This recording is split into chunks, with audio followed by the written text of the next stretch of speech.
Welcome to yoga সমাধান। আজ discuss করব পতঞ্জল যোগদর্শনের সমাধিপাদের নবম শ্লোক। এই নবম শ্লোকে দেওয়া আছে যেটা বিকল্প, আমরা পড়েছিলাম যেটা আগের শ্লোকে, যে প্রমাণ বিপর্যয় বিকল্প নিদ্রা স্মৃতয়, তার যে বিকল্প, সেই বিকল্প নিয়ে আজকে এই নবম শ্লোক। নবম শ্লোকে দেওয়া আছে যেটা শব্দ জ্ঞানানুপাতি বস্তুশূন্য বিকল্পয়, অর্থাৎ শব্দ জ্ঞানা, যখন জ্ঞান শব্দের দ্বারা হয়, অর্থাৎ কোনো কিছু আমরা শুনলাম, শব্দর দ্বারা আমার কানে এলো, সেটা আমরা অনুভব করলাম, এবং সেই অনুভবের দ্বারা সেই শব্দ শুনে বা সেই আওয়াজটা নিয়ে বা সেই কথাটা শুনে আমরা সেটাকে বিশ্বাস করলাম, এবং বিশ্বাস করে সেটাকে ইমাজিন করতে শুরু করলাম যে হ্যাঁ এইরকম একটা বিষয় হতে পারে, এরকম একটা জিনিস থাকতে পারে, এরকম একটা আমরা প্ল্যান করলাম। যেমন বলা হয় যে ঘোড়ার ডিম, তো ঘোড়ার তো আর ডিম হয় না, কিন্তু আমরা একটা ইমাজিন করতে পারি যে হচ্ছে এরকম ঘোড়ার ডিম হয়, কেননা ঘোড়া স্তন্যপায়ী প্রাণী, তার তো ডিমই হয় না। তো এইরকমই একটা শব্দ আমরা শুনলাম, দিয়ে সেটাকে শব্দজ্ঞানানুপাতি বস্তুশূন্য, সেই বস্তুটা এক্সিটই করে না, অর্থাৎ সেই বস্তুটা কোনো অস্তিত্বই নেই, হ্যাঁ, এক্সিস্টই করছে না যে বস্তুটা, সেই বস্তু শূন্য, এর বস্তুবিহীন, অর্থাৎ সেই বস্তুটাই নেই।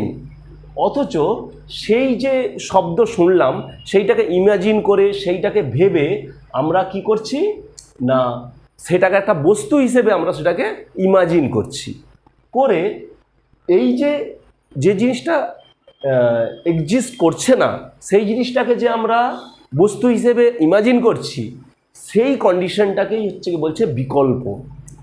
অর্থাৎ এখানে প্রমাণ আমরা যেটা চোখে দেখলাম, সেই দেখাটাকে নিয়ে আমরা হচ্ছে প্ল্যান করছি, বা সেটাকে নিয়ে আমাদের ক্লিষ্টা অক্লিষ্টা হচ্ছে। তো সেই প্রমাণ যেটা, সেই প্রমাণ বা বিকল্প, এর আগের যেটা আমরা বললাম বিকল্প মানে প্রমাণ কোনটা না, একটা দড়ি পড়ে আছে, আমি সামনের থেকে গিয়ে দেখলাম সেটা একটা দড়ি।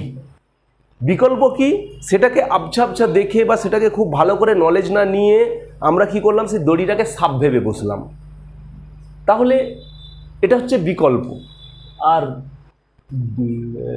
ওটা বিপর্যয়।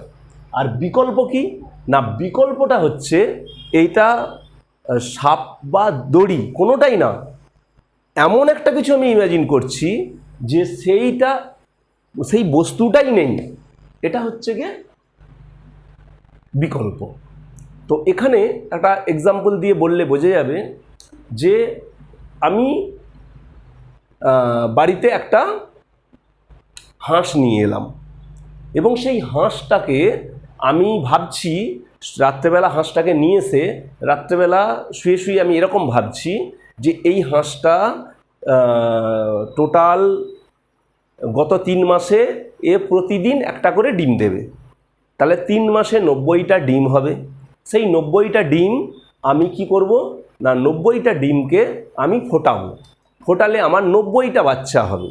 সেই 90টা বাচ্চা আবার তাদের ডিম দেবে, তাদের ডিম আবার ফোটাবো, দিলে আমার কি হবে, একটা হাঁসের বিরাট বড় পাল তৈরি হবে, হাঁসের খামার তৈরি হয়ে যাবে। তাহলে এই যে একটা হাঁস নিয়ে এসে যে এত কিছু কল্পনা করছি, তো সেটা কোনোভাবেই কিন্তু ওটা কল্পনাই, ওটা কিন্তু কোনোভাবেই বাস্তবতা নেই এটার মধ্যে।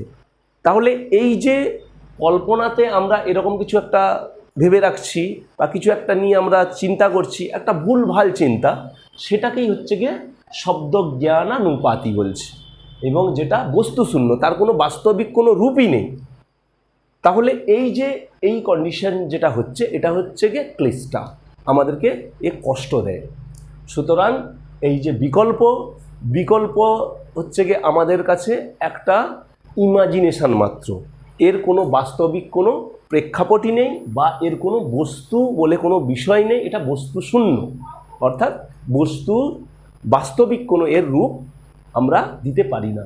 সুতরাং এই যে নবম শ্লোক, এই নবম শ্লোকটার যে বিকল্প সম্পর্কে এইভাবে পতঞ্জল যোগ দর্শনে এক্সপ্লেন করা হয়েছে।